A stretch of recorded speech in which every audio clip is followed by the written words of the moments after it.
बिस्मिल्लाहिर्रहमानिर्रहीम, अस्सलाम वालेकुम नाज़रीन। मैं हूं शहजाद हुसैन भट्ट और आप देख रहे हैं प्रोग्राम फेस टू फेस। नाज़रीन, आज के प्रोग्राम में इंतहाई काबिल एहतराम साबिक़ सेक्रेटरी खारजा एजाज चौधरी साहब होंगे, जिनसे हम सूरत हाल जानेंगे। जबकि दूसरे सेगमेंट में खाकान नजीब साहब मेरे साथ होंगे। माहिर मौशियत है, एक बड़ा नाम है। लेकिन नाज़रीन, प्रोग्राम के तीसरे हिस्से में मैं आपकी बात करवाऊंगा, मुफक्कर हैं, स्कॉलर हैं, मोटिवेशनल स्पीकर हैं, साहिल अदीम साहब हैं। इनसे भी मैं आपकी मुलाकात करवाऊंगा। नाज़रीन, प्रोग्राम का बाज़ाब्ता आगाज़ करता हूं, लेकिन 2 मिनट नाज़रीन मैं सिर्फ आपको ये बताना ज़रूरी समझता हूं। मैंने गुज़श्ता रात 74 घंटे की जो लड़ाई ख़त्म हुई है पाक भारत, उस पर भारतीय मीडिया को, मैं चूँकि सहाफ़ी हूँ, सहाफ़त पर ज़रा गहरी निगाह भारतीय मीडिया पे भी रखता हूँ। नाज़रीन, मैंने उनको देखा, उनकी एक लंबी गर्दान पड़ी मैंने। अल्लाह माफ़ करे, दुनिया में जितना झूठ भारतीय मीडिया बोला इन 74 घंटों में, कोई दुनिया में शख्स बोल नहीं सकता। नाज़रीन, मैं आपको कोई लंबी बात नहीं, मैं आपको, आप सारी पढ़े तो यूट्यूब पे पड़ी हुई हैं, जाके देख ले। इनको इतनी समझ नहीं आ रही कि यार उसको डिलीट कर दिया जाए। नहीं, गैरत का तकाजा देखिए उनका कि वो अभी तक भी शर्मसार नहीं हुए। मैं आपको सिर्फ 3, 4, 5 बातें 2-4 लाइनों में बताता हूं कि जो मैंने पढ़ी, आप भी पढ़ सकते हैं। अब मिसाल के तौर पर ब्रेकिंग वार के फट्टे चल रहे हैं।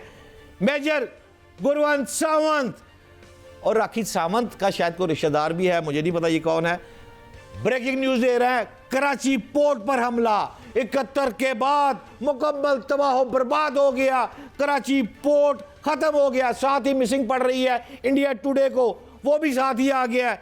मैं डिक्लेयर कर रहा हूं, कराची पोर्ट जो है वो बिल्कुल खत्म हो गई है। आज तक वो भी साथ आ गया है। कराची पोर्ट बम धमाके खत्म, और जा चल दे, फिर लोग रोटी खा रहे हैं। कराची पोर्ट वैसे की वैसे चल रही है, ट्यूट लगी हुई है, हर चीज़ वैसे की वैसे ही है। एक बात। दूसरी बात, जी न्यूज़ पे चले जाए, कितना बड़ा ना है जी न्यूज़ पे चले गए, पाकिस्तान की राजधानी पर कब्जा हो गया, इस्लामाबाद उड़ा दिया गया। वो कितने इस्लामाबाद उड़ा दिया गया? वहाँ लोग गाड़ियाँ चला रहे हैं, वहाँ लोग रोटियाँ खा रहे हैं, वहाँ लोग over a cup of T मुलाकातें कर रहे हैं, इस्लामाबाद गोलगप्पे खा रहे हैं। जी न्यूज़ ने फटे मार दिए। तीसरा, टाइम्स नाउ रिपब्लिक हद कर दी, सिपा सलारे पाकिस्तान को हिरासत में ले लिया गया। पाकिस्तान के, अल्लाह माफ करे, ये भी लाइज हूं, कोई शर्म नहीं है। पाकिस्तान की लीडरशिप बदल चुकी है, प्राइम मिनिस्टर बदल गया। और यार, जिस सिपा सलार को गिरफ्तार कर दे पे हो, उसने तो आपकी धोतियां गीली कर दी हैं, उसको गिरफ्तार कर रहे हो। टाइम्स बाजी ले गया, टाइम्स ऑफ इंडिया बाजी ले गया। इंडिया न्यूज़ देख लो, वो की कह रहे हैं, फर्स्ट साथ ही आ गया, लेट नहीं किया। उसने भी कहा जी कि जो खबर टाइम नाउ रिपब्लिक दे रहा है, फर्स्ट इंडिया न्यूज़ भी इसको कंफर्म करता है, पाकिस्तान की राजधानी उड़ गई है, सिपा सलार पाकिस्तान गिरफ्तार हो गए हैं, हिरासत में ले लिया गया। दोनों को शर्म नहीं आई। नाज़रीन, मैं आपको आखिरी एक 5वीं बात करके प्रोग्राम का आगाज़ करता हूँ, क्योंकि ये तो झूठों की नानी है, इन पर तो बात करना मेरा ख्याल है फजूल है। नाज़रीन, आपका कीमती वक्त बचाते हुए मैं आपको सिर्फ सुशांत जी की बात करता हूँ। कितना बड़ा ना है सुशांत जी खबर चला रहे हैं, prime minister of Pakistan Shahbaz Sharif के घर में धमाका हो गया, ब्लास्ट हो गया, रिपब्लिक साथ ही आता है। सुशांत जी ठीक कह रहे हैं, रिपब्लिक कहता है। नाज़रीन, प्राइम मिनिस्टर पाकिस्तान के साथ वाले वो घर दे विच करा रहा सी, सुशांत जी, रिपब्लिक आ गया। नाज़रीन, साथ वाले घर में, प्राइम मिनिस्टर ऑफ पाकिस्तान के घर के साथ वाले घर में बड़ा ब्लास्ट हुआ है, शहबाज शरीफ ये वो फ्लड। ओ भाई यार, खुदा की कसम, मुझे अपने सहाफ़ी होने पे 24 साल हो गए ये प्रोफेशन करते हुए, मैंने इतने गलीज़, इतनी झूठी खबरें अपनी पूरी ज़िंदगी में नहीं देखी। और पाकिस्तानी में जो प्रोफेशन चल रहा है, ये तो हम पैगंबरों का पेशा समझ के करते हैं। हमारे एक रिपोर्टर की खबर अगर बाउंस हो जाए, दहशतगर्दी में 46 चाहते हो और वो 47 दे दे, खुदा की कसम मैं नोटिस जारी करता हूँ कि 46 और 47 का फिगर तुमने क्यों चेंज किया। इंक्वायरी पुटअप होती है, बंदे फायर होते हैं। यार, एडे बड़े channel, Zee news, India news, Times of India, कोई शर्म नहीं, कोई हया नहीं। और आप सिर्फ जर्नलिज्म को छोड़ दो, खुदा के वास्ते जर्नलिज्म को छोड़ दो। आप बुच्चर की औलाद हो, आप जाके बुच्चर खाने में बुच्चर मोदी के साथ काम करो, फाशिस्ट मोदी के साथ काम करो, तुम जर्नलिज्म के काबिल नहीं हो। नाज़रीन, प्रोग्राम को आगाज करते हैं एजाज चौधरी साहब के पास। एजाज चौधरी साहब साबिक सेक्रेटरी है। चौधरी साहब अस्सलाम वालेकुम। वालेकुम अस्सलाम। एजाज साहब, अस्करी, सफारती और सियासी महाज पर पाकिस्तान की कामयाबी को आप किस नजर से देख रहे हैं? तहसीन की नज़र से देख रहे हैं, फख्र की नज़र से देख रहे हैं। खुदा का बहुत बहुत शुक्र है, बहसीयत कौम हम सुरखरू हुए और जिस अच्छे अंदाज में सुरखरू हुए कि हमारा जो दुश्मन है उसको अंदाज़ा हो गया कि उसने जितने अंदाजे पाकिस्तान के बारे में लगाए थे वो तमाम के तमाम गलत साबित हुए। और सिर्फ उसने ही नहीं बल्कि बाकी दुनिया ने भी देख लिया कि ये एक बड़ी ही मजबूत मरबूत कौम है जो अपना दिफा करना जानती है। काबिल एहतराम साबिक मशीन नासिर जंजुआ साहब का कहना है कि सीज फायर भारत के मुफाद में है, एक दूसरे के साथ बैठना पड़ेगा। जब वो हमसे मुलाकात करेंगे तो ऐसे ज़ाहिर करेंगे जैसे सीज फायर की दरख्वास्त हमारी थी। उनके मुताबिक भारत हमारी जिल्लत को कामयाबी से तब्दील करके अवाम को मुतमईन करने की कोशिश करेगा। मैं आपसे ये जानना चाहता हूँ कि मौजूदा जो हालात है, मैं आपसे ये जानना चाहता हूं कि अपनी आवाम को वो मुतमईन करने की कोशिश करेगा। मैं आपसे ये जानना चाहता हूं कि मकार दुश्मन अपनी खिफत मिटाने के लिए क्या दोबारा हमला कर सकता है, होगा क्या? अब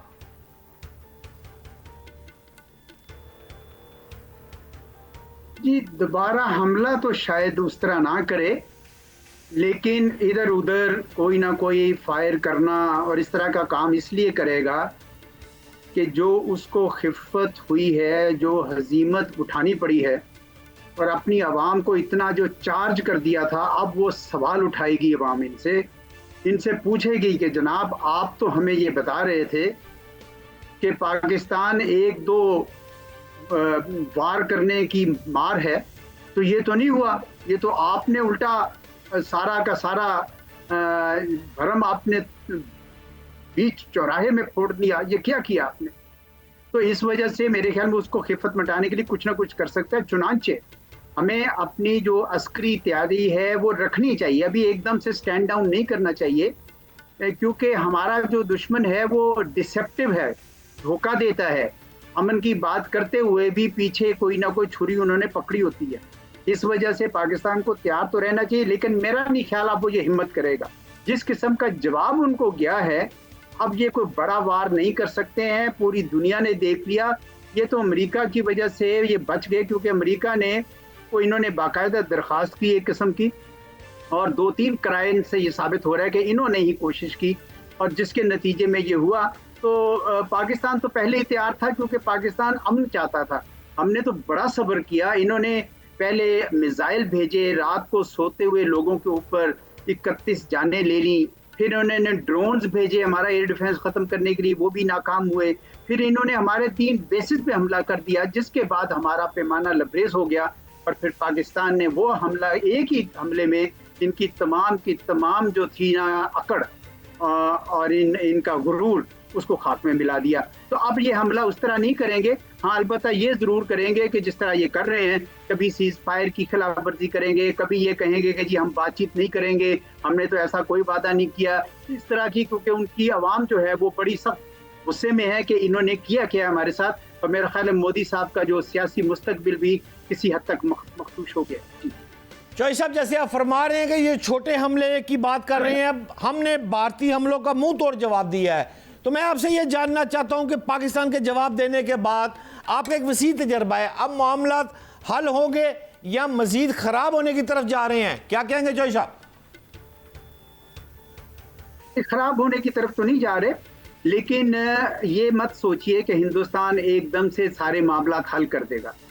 ये बड़ा पुराना झगड़ा है जी। पाकिस्तान बनने के फौरन बाद इन्होंने कोशिश कर दी थी शुरू कि पाकिस्तान को किसी ना किसी तरीके से ख़त्म करें। फिर इन्होंने 1971 में साजिश करके पाकिस्तान के 2 टुकड़े किए, अगरचे वो दूसरा टुकड़ा भी अल्हम्दुलिल्लाह अपना एक आज़ाद मुल्क है और हिंदुस्तान को उसी तरीके से आंखें दिखा रहा है। तो ये मैं नहीं इनसे तवक्को करता कि ये बहुत ज़्यादा कोई अमन की तरफ जाएंगे। इसलिए हमें इनके साथ सिर्फ इतना चाहते हैं कि पुरअमन बकाए बाहमी हो जाए, पीसफुल को एग्जिस्टेंस। भाई आप अपनी जिंदगी करें, हम अपनी जिंदगी करेंगे, आप हमें काम करने दीजिए। ये जो हमें बार बार हर 2-3 साल के बाद आप एक तमाशा शुरू कर देते हैं और बगैर सबूत के, बगैर तफ्तीश के हम पे इल्जाम लगा देते हैं, और अब तो बढ़ते बढ़ते आप एक नया नॉर्मल बना रहे थे। 2016, 2019, 2025 ये नॉर्मल इस दफा उलट पड़ गया है। अब ये आपकी तरफ जो पड़ा है वो नॉर्मल बना है कि अगर आप कोई इस तरह पाकिस्तान के साथ खेलेंगे तो पाकिस्तान जवाब देना जानता है। अब आगे देखते हैं कि आगे क्या होता है। फिर भी मैं समझता हूँ कि कुछ रास्ते निकल सकते हैं अमन के, अगर हिंदुस्तान जो है वो कोई और मजीद चालाकी ना करे। अमेरिका ने एक ऑफर की है, अगर उस ऑफर के ऊपर काम करते हुए कोई हल निकाला जा सकता है तो दोनों मुल्कों के लिए अच्छा है। दोनों मुल्कों की आवाम एक दूसरे के साथ नहीं झगड़ना चाहती, लेकिन ये हिंदुस्तान के अंदर जो एक आरएसएस का ब्रिगेड है जो इस वक्त हुकूमत कर रहा है, इनके सरों पे कुछ और ही धुन सवार है। इसलिए बहुत जरूरी है कि अब ये जो कोई ऑफर आई है सदर ट्रंप की तरफ से, इस पर संजीदगी से बैठ के बातचीत की जाए। और इसके अलावा कश्मीर, टेररिज्म और पानी, इन तीनों के ऊपर बातचीत करने का एक अच्छा मौका है और इसको हमें पूरी तैयारी के साथ इसमें शरीक होना चाहिए। चौधरी साहब, आप क्या समझते हैं इंटरनेशनल रिएक्शन जो है वो पाकिस्तान के लिए कितना फायदेमंद साबित होगा? आप देखिए इस वक्त चाइना, टर्की की मिसाल ले ले, अमेरिका एक किस्म का न्यूट्रल जा रहा है, तो भारत वो पहले वाला पहलवान भारत तो नहीं रहा ना, अब तो उसको थोड़ी सी समझ आ गई है। इस मौके पर ये इंटरनेशनल रिएक्शन है, आप इसको किस नजर से देख रहे हैं? देखिए, दुनिया ने 2-3 चीजें देखी हैं इस मौके पर। सबसे पहले तो उन्होंने ये देखा कि यार ये भारत जो अपने आप को बहुत तगड़ा बताता था उतना तगड़ा है तो नहीं। अमेरिका ने भी देखा, मगरब ने भी देखा, उन्होंने कहा ये तो चीन का कर ही नहीं सकता सामना। दूसरा, दुनिया ने ये देखा कि पाकिस्तान बड़ा तगड़ा निकला, हम तो समझे थे बड़ा कमजोर मुल्क है। अब पाकिस्तान के अंदर भी लोगों की तवज्जो बढ़ जाएगी, सरमायाकारी भी बढ़ेगी, वो कहेंगे नहीं ये तो बहुत जबरदस्त मुल्क है, अपनी हिफाजत करना चाह।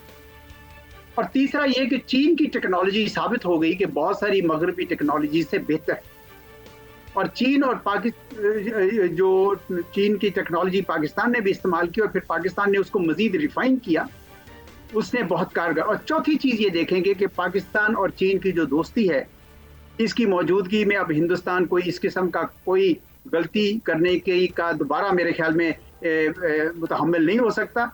उसके लिए बेहतर होगा कि वो अब इन दोनों हमसायों के साथ चीन और पाकिस्तान पुरअमन तरीके से रहे, तो उसके लिए बेहतर होगा। और मेरे ख्याल में यही सबक अब सारे उनको बताने की कोशिश कर रहे होंगे। चौधरी साहब, पाकिस्तान ने अमरीकी सदर ट्रंप के इस बयान का खैर मकदम किया है जिसमें उन्होंने वाज़ेह तौर पर मसला कश्मीर पर बात की है कि मिलकर काम करेंगे पाकिस्तान और भारत। मैं आपसे ये जानना चाहता हूँ कि इस मौके पर फ़लस्तीन और इसराइल में मसला हल कराने के लिए सदर ट्रंप ने गज़ा ही मांग लिया था और कश्मीर पर अमेरिका की नज़र बहुत अरसे से है, क्या कहेंगे आप? अरे नहीं, आप ये किस तरफ चल पड़े। पाकिस्तान कोई ऐसा मुल्क नहीं है, वो तो हमने इस्टेब्लिश कर दिया। पाकिस्तान के पास जो आज़ाद कश्मीर है और जो गिलगित बल्तिस्तान है, उसके अवाम पाकिस्तान का हिस्सा हैं। अब बात हो रही है मकबूजा कश्मीर की। अगर हिंदुस्तान अपना मकबूजा कश्मीर अमेरिका को देना चाहते हैं तो फिर देख लेंगे, बात कर लेंगे। लेकिन हमारा तो ये ख्याल है कि असल मसला ये है कि मकबूजा कश्मीर के अंदर और हमारे वाला जो साइड पे भी है, एक इस्तिस्वाब राय प्लेबिसिट होना चाहिए जो अक़वाम मुत्तहिदा ने प्रॉमिस किया था और हिंदुस्तान ने आज तक नहीं होने दिया। यानी कश्मीरियों की राय मांगी जाए, सिर्फ ये कह रहे हैं हम, कश्मीरियों को हक दिया जाए जो उनका हक था, जो 1947 में उनसे छीन लिया गया। उस वक्त के महाराजा ने, शेख अब्दुल्ला ने, इन लोगों ने मिलकर वो छीना था। माउंटबेटन ने, पंडित नेहरू ने, इन्होंने छीना था। वादे किए कि प्लेबिसिट कराएंगे, लेकिन नहीं करवाए। पाकिस्तान का और कुछ मकसद नहीं है। पाकिस्तान के कश्मीरियों के साथ, पाकिस्तानी अवाम के कश्मीरियों के साथ सदियों के नाते हैं, ये नाते नहीं तोड़ सकते। लेकिन हिंदुस्तान ने बहुत वहाँ पे जुल्म कर रखा है, खुसूसन पिछले 6 साल से जब उनकी शनाख्त के ऊपर हमला कर दिया है, उनकी मुस्लिम अक्सरियत पे हमला हुआ है। इस वजह से पाकिस्तान तो हमेशा कश्मीरियों के साथ रहा है। हम ये चाहेंगे कि इस मौका पर जो भी हल हो, जो कश्मीरियों के मुस्तकबिल के लिए बेहतर हो, अगर वो हल हो सकता है सदर ट्रंप की वसातत से, तो हम चाहेंगे कि चले उस तरीके से हो जाए। कोई और हल निकल सकता है। पाकिस्तान तो हमेशा ओपन रहा है, मल्टीलैटरल अप्रोच हो, थर्ड पार्टी मीडिएशन हो या बायलैटरली इंडिया के साथ करना हो, हम हमेशा तैयार रहते हैं कि कश्मीर का मसला हल हल किया जाए। बहुत शुक्रिया इंतहाई ऑनरेबल एजाज चौधरी साहब मेरे थे। नाजरीन, अमरीकी दबाव की शिकार ये जो मोदी हुकूमत फैशिस्ट हुकूमत है, इसने जंग बंदी को कबूल तो कर लिया है, लेकिन इस शराइत से इनराफ की तलाश में मोदी इस वक्त फिर रहा है। लेकिन बहुत खूबसूरत बात की इस वक्त मेरे काबिल एहतराम एजाज चौधरी साहब ने, जिन्होंने कहा है कि अब पूरी दुनिया की इन्वेस्टमेंट पाकिस्तान में बढ़ने जा रही है। कौम को मुबारक हो, क्योंकि पूरी दुनिया को पता चल गया है कि पाकिस्तान अपने मुल्क, अपनी आवाम, अपनी इन्वेस्टमेंट का तहफ़्फ़ुज़ करना जानता है। मेरे साथ रहिए, एक शॉर्ट ब्रेक पे जा रहा हूं। Short break.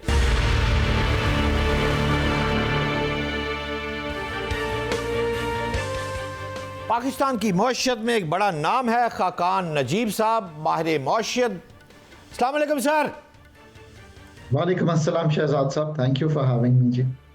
खाकान साहब, मैं आपसे ये जानना चाहता हूं कि पाक भारत जो जंग शुरू हुई, इसका अख्ताम हुआ, सीज फायर हुआ, 74 घंटे की इस लड़ाई में भारत को कितना नुकसान हुआ है? आप तो उंगलियों पर मईशतदान चीज़ें गिन लेते हैं, ज़रा नुकसान बताएं। तो शहजाद साहब, एक तो बात यह है कि with lot of humility Pakistan needs today 25 crore आवाम को बड़ा प्राउड होना चाहिए कि we have come out on the right side, we have come out with grace. हमने एक रिस्पॉन्सिबल नेशन होने का, हमने एक मैच्योर नेशन होने का, और हमने एक ऐसी नेशन होने का जो कन्वेंशनल वॉरफेयर में भी वो कैपेबिलिटी रखती है जो लोग शायद नहीं समझते थे कि हम रखते हैं। और एयर कमांड की तो हमने सुपीरियरिटी रीजनली जो है वो प्रूव कर दी है। सो पहली तो बात यह है कि पाकिस्तान को एक जो ग्लोबल स्पेस मिल गई है। पहले एक मैं कहता था कि आईएमएफ की एंगेजमेंट से मिली है, अब एक ग्लोबल स्पेस मिल गई है कि हमने एक कमिटी ऑफ नेशंस में एक इमर्जेंस की है अपनी as a very responsible nation. Pakistan ने जब उनकी एयर स्पेस बंद की, पाकिस्तान ने जब उनकी ट्रेड बंद की, पाकिस्तान ने जो उनके रूट बंद किए, ये 3 काम हमने किए थे। और इससे क्या मतलब है, उनकी जो एयर स्पेस बंद की तो एक तवक्को ये थी कि $800 मिलियन जो है पर ईयर के मुताबिक तकरीबन उनकी जो एस्टिमेट्स आ रहे थे उनको नुकसान होगा। इसका मतलब क्या है? इसका मतलब ये है कि हर दिन उनको एक नुकसान हो रहा था, फ्लाइट्स पे फ्यूल ज़्यादा यूज़ हो रहा था। और ये भी याद रखिए कि वो जो फ्लाइट्स जो दूसरी एयरलाइंस चला रही थी उनको तो ये हमने पाबंदी नहीं लगाई थी, तो ट्रैफिक भी शिफ्ट हो रहा था। और फिर ऑफ कोर्स एक हेवियर जिसे कहेंगे आपको टैरिफ देना पड़ता था अपने उस फ्लाइट का, और 2.5 से 4 घंटे ज़्यादा लंबी फ्लाइट हुई थी। दूसरी बात, जब हम उनसे $1.2 बिलियन मंगवाते थे तो हम जो एक इंपोर्ट करते थे चीज़ें, और ये तो डायरेक्ट इंपोर्ट थी, हम ऑफ थर्ड कंट्री भी बहुत सी चीज़ें इंडिया से फार्मास्यूटिकल, ऑर्गेनिक केमिकल्स और इस तरह की चीज़ें जो हैं वहाँ से इंपोर्ट करते हैं, वो भी हमने बंद कर दी। हमारी एक्सपोर्ट तो सिर्फ $0.42 मिलियन थी, तो नेग्लिजिबल थी। और ये भी याद रखिए कि जो हमारी एयर स्पेस है उसमें कोई चंद लाख डॉलर सालाना के हम उनसे लेते हैं जो वो हमारी एयर स्पेस यूज़ करते हैं। सो ऑब्वियसली इंडियन साइड पे, पर शहजाद साहब, सोचना यह है कि एक मुल्क जो कह रहा है कि मैं एक बहुत बड़ी इकोनॉमिक ताकत हूँ, उसकी जो साख का नुकसान है of acting irresponsibly and acting irrationally और एक्टिंग एक प्रिजम्पचुअस बेसिस पे कि पहलगाम में एवरी लॉस ऑफ लाइफ, हर जो समझदार स्कॉलर है पाकिस्तान का वो उसको कंडेम करता है, टेररिज्म को कंडेम करता है, लॉस ऑफ लाइफ को कंडेम करता है, इंक्लूडिंग पहलगाम। पर ये प्री सपोज कर लेना कि वो कोई उसका पाकिस्तान से ताल्लुक है कई 100 किलोमीटर इनसाइड, जबकि पाकिस्तान बार बार ये कह रहा है कि आप इंडिपेंडेंट करा लीजिए इसकी इंक्वायरी, हमारा कोई ताल्लुक नहीं है। तो उसकी जो साख का नुकसान है जो वो अपने जो रीजन में भी और दुनिया में भी पोर्ट्रे करते हैं कि वो एक इकोनॉमिक पावर की तरह आगे बढ़ रही हैं, वो एक बहुत बड़ा नुकसान है। You base business on trust, you base business कि जो अगला आपका पार्टनर है वो जो कह रहा है वो सही है, पर आपने देखा कि उनके मीडिया ने जो बात की, और मैं यहाँ तक कहता हूँ कि उनकी जो पॉलिटी जिस तरफ उनकी आर्म्ड फोर्सेस को ले गई थी, इट वॉज अनफेयर। और ये समझना कि वो किसी तरह एक सबसर्विएंट जिसे कहते हैं रीजन के एक जो नेबर है उससे डील कर रहे हैं, I think that was the wrong presuppositions. So आप ये इमेजिन कीजिए कि ये एक बहुत बड़ा साख का नुकसान है, बिकॉज फॉरेन इन्वेस्टमेंट वहीं जाती है जहाँ पे जो मुल्कों की साख है वो बहुत बड़ी होती है। I think really really really Pakistan ने गेन किया है। पाकिस्तान की साख जिस तरह क्रेडिबिलिटी, जिसको स्टेट क्रेडिबिलिटी कहते हैं, as a responsible nation in the committee of nations इतनी बढ़ गई है। और let me use this word कि हमने एक ग्लोबल स्पेस गेन की है, और सिर्फ हमने ये चाइना, तुर्किया या सऊदी अरेबिया के साथ नहीं गेन की, हमने वेस्ट के साथ बहुत बड़ी गेन की है। ये तो और बात है कि हमारे फाइटर जेट्स जो हैं, हमारे जो फाइटर पायलट्स हैं, उन्होंने ये दुनिया में प्रूव किया कि वो एक इंडिजिनस प्लस चाइनीज टेक्नोलॉजी से और प्लस जो हम अमेरिकन मिसाइल्स यूज कर रहे किया हमने, कि हम बहुत बड़ा कारनामा अंजाम दे सकते हैं। बट हमने ये भी कहा कि हम बहुत रिस्पॉन्सिबली आगे बढ़ते हैं, अपनी टेरिटोरियल इंटेग्रिटी को प्रोटेक्ट कर सकते हैं। सो अगर पाकिस्तान में माइंस एंड मिनरल्स में, प्रोडक्टिविटी बढ़ाने में, पावर में, जहाँ पे भी कोई फॉरेन इन्वेस्टमेंट आगे अर्शों में आती है, हम उसको फुली प्रोटेक्ट कर सकते हैं by all means. So I think बहुत अच्छी स्पेस गेन की है, हमें स्पेस को यूज़ करना है, हमने अपनी पैदावारी सलाहियत को ठीक करना है। हमारी जो कबातें हैं इकोनॉमी की, रेगुलेशन की, टैक्सेशन स्ट्रक्चर की, आसानियाँ पैदा करने की, पावर सेक्टर को ठीक करने के लिए अब तो स्पेस और वक्त इतना खुला मिल गया है पाकिस्तान को। स्पेस और वक्त खुला मिल गया है। खाकान भाई आप दुरुस्त फरमा रहे हैं। मैं आपको लेकर जाना चाहता हूं एक रिपोर्ट जो मेरी स्क्रीन पर भी अभी मैं चला रहा हूं, उसमें वाज़ेह तौर पर जो पाक भारत जंग के दौरान तनाव की कैफियत आई है, उसमें भारतीय कंपनियों के शेयर जो है उनकी वैल्यू कम हुई है और $83 बिलियन का नुकसान सामने आया है। आप क्या समझते हैं ये $83 बिलियन जो सामने आया है, भारतीय मईशत तगड़ी है, और क्या इस तगड़ी मईशत को इससे कितना फर्क पड़ेगा खाकान भाई?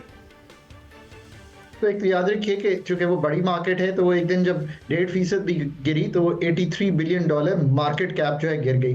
By any stretch of imagination जो है $83 बिलियन नीचे आना एक बड़ी जिसे आप कहेंगे हिट है, और इन्वेस्टर कॉन्फिडेंस का लॉस है। Of course you take a country to war एक प्री सपोज करके कि कोई ही दूसरे मुल्क का किसी चीज में हाथ है, शेक्स अप जो शॉर्ट टर्म कॉन्फिडेंस है और उसकी जो अक्कासी है वो स्टॉक मार्केट फौरी तौर पे कर देती है, और उन्होंने की।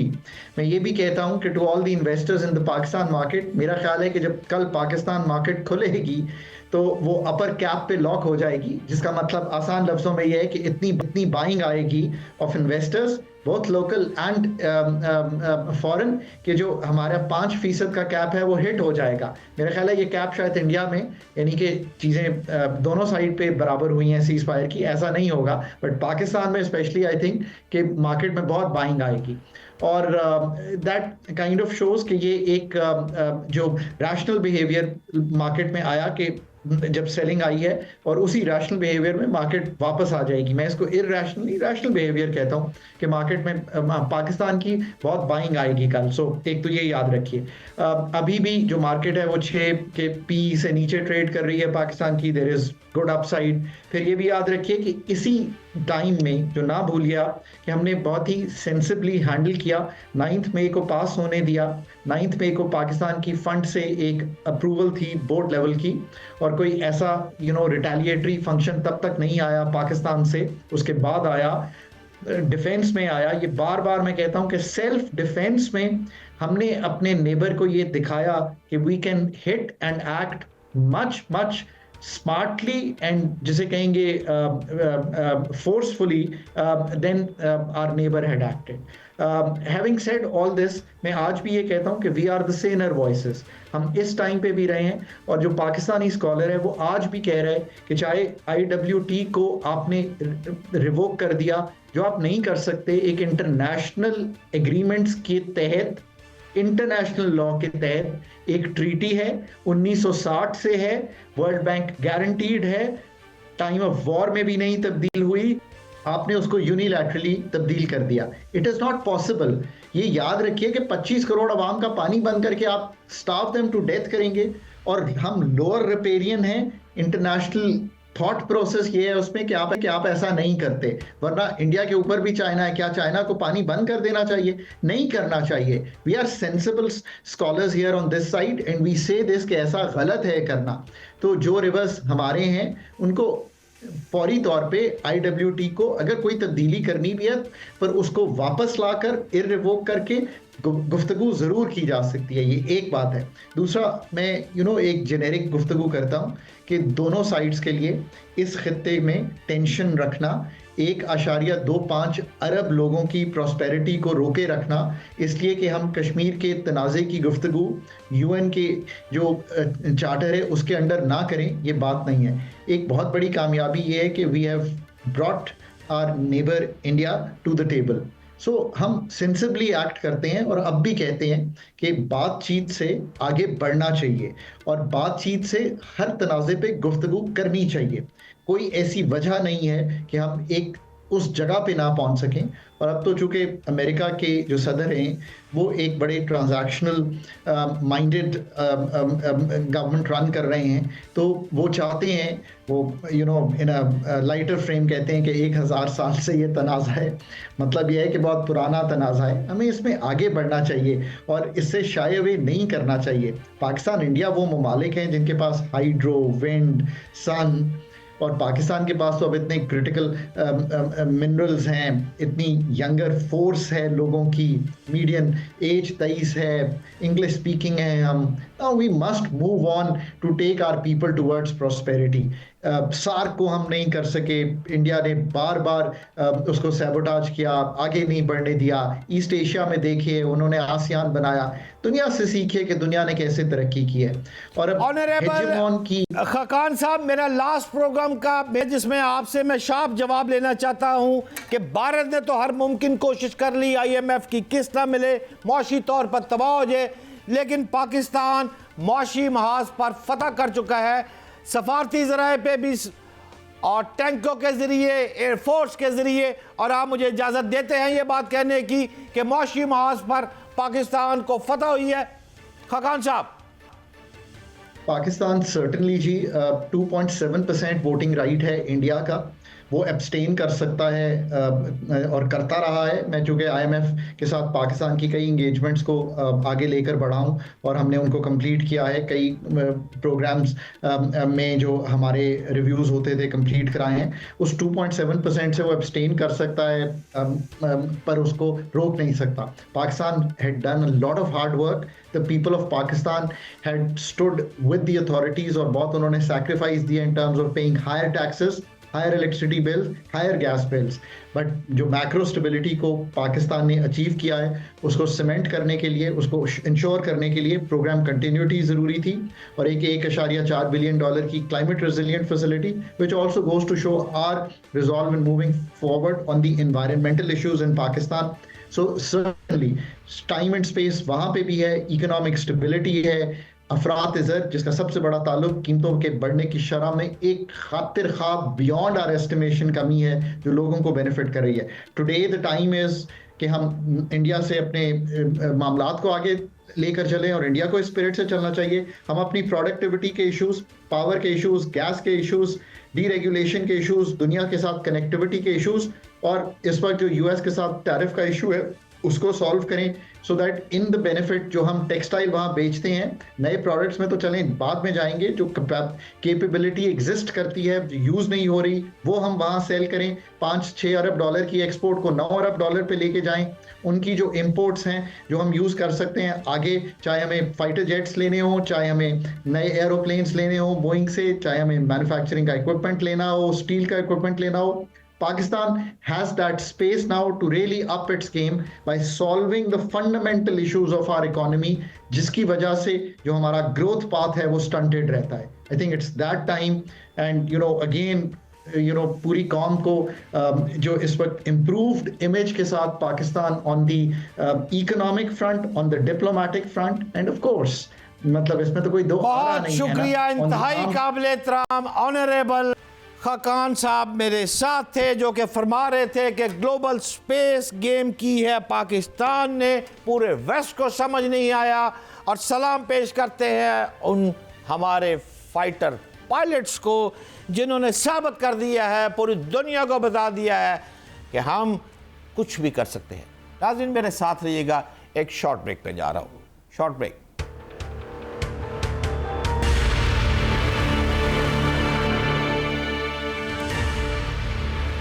Welcome back. नाज़रीन प्रोग्राम के इस हिस्से में स्कॉलर है, मुफक्कर है, मोटिवेशनल स्पीकर है, एक बड़ा नाम है साहिल अदीम साहब का। किबला अस्सलाम वालेकुम। वालेकुम अस्सलाम रहमतुल्लाह।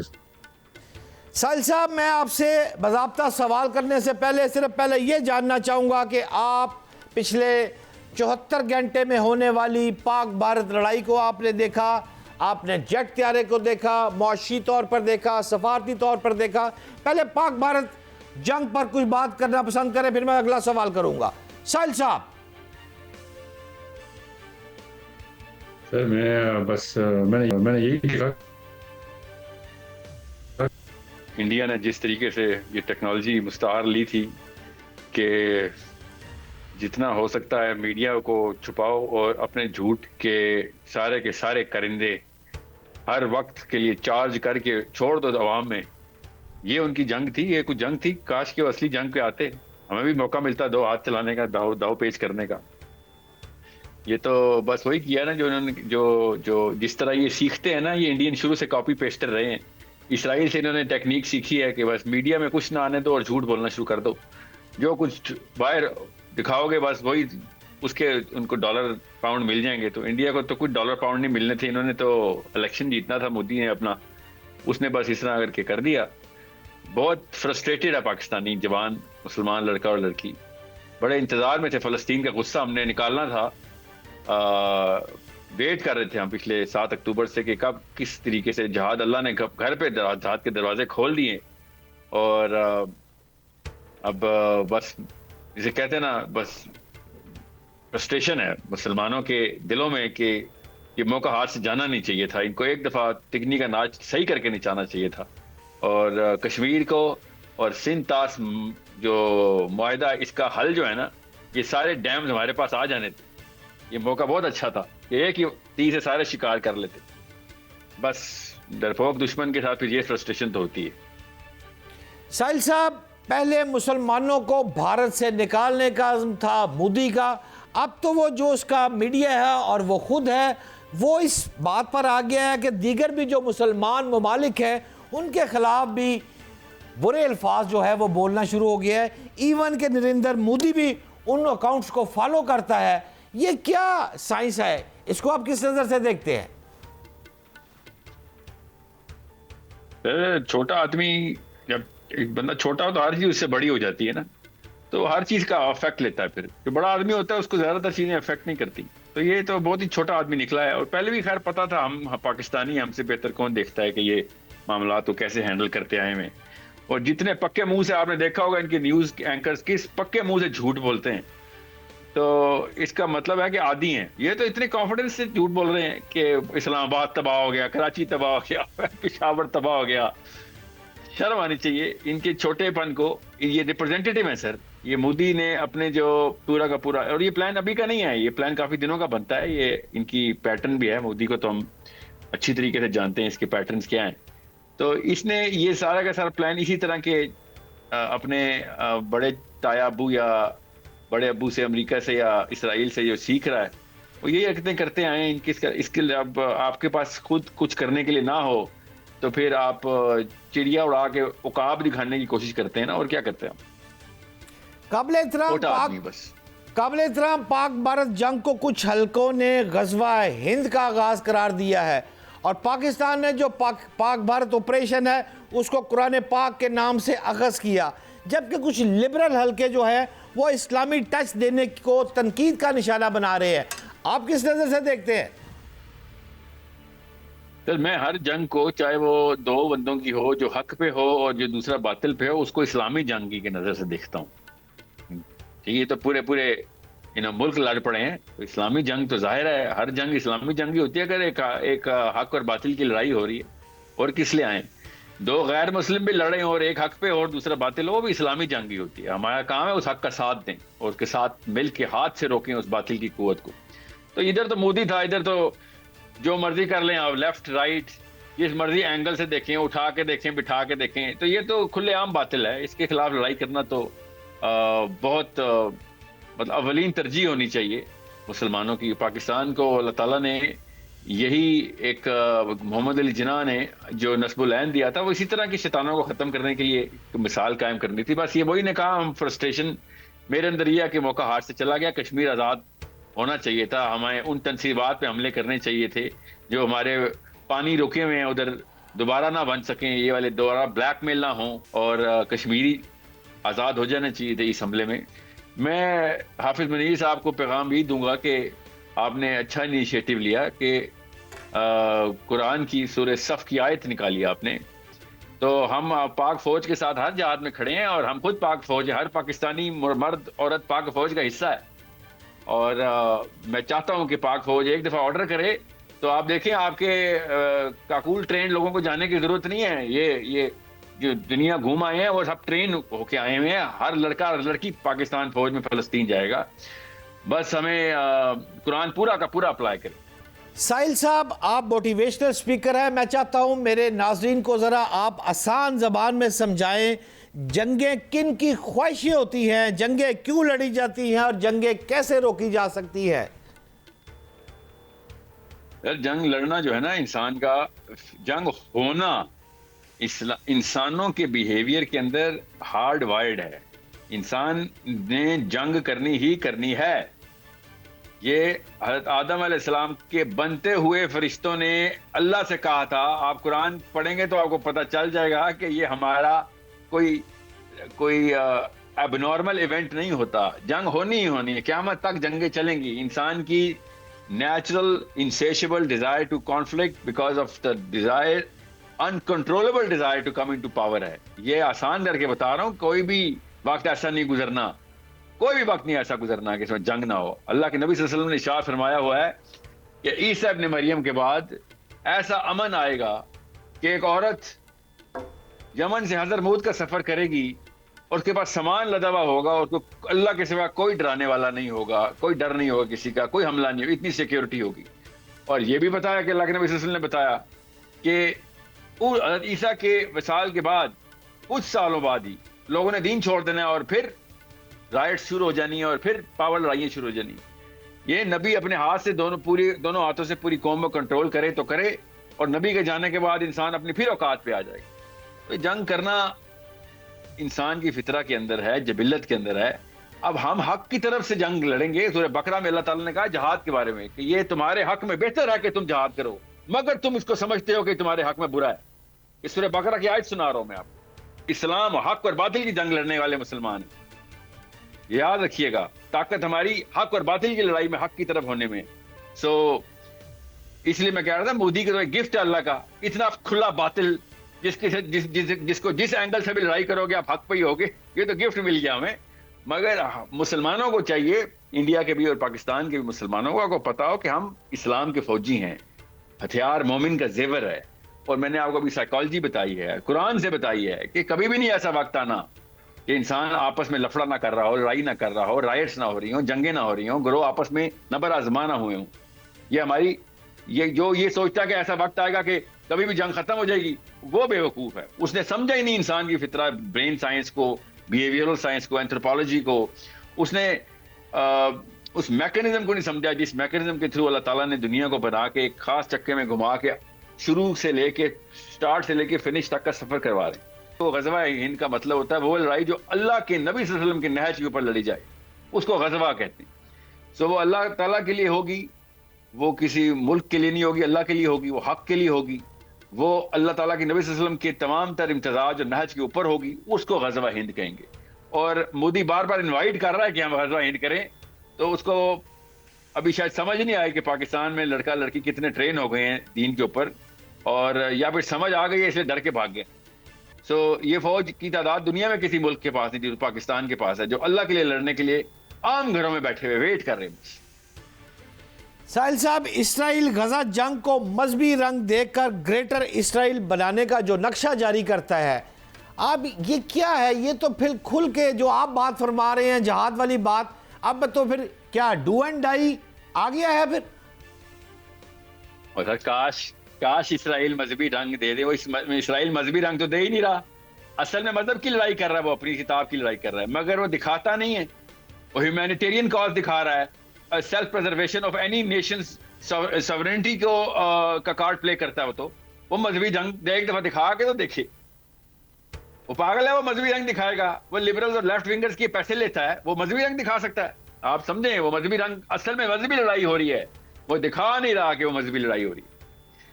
तो रायत की लड़ाई हो रही है इस वक्त ह्यूमैनिटेरियनिज्म के नाम के ऊपर उन मुसलमानों के को नजर नहीं आ रहा जो कि कुरान से वाकिफ नहीं है। जो कुरान से वाकिफ है उनको पता है कि तौरात की लड़ाई हो रही है और कुरान के मानने वालों के खिलाफ, फलस्तीनियों के खिलाफ हो रही है।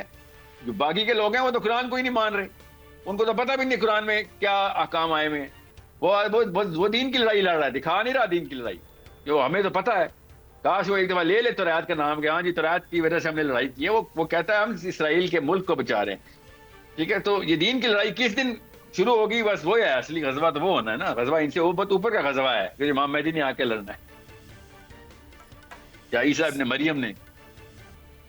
साहिल साहब, जब हिंदू हमारी मसाजिद और हमारे मदरसों पर अटैक कर दे, उस मौके पर इस्लाम क्या कहता है?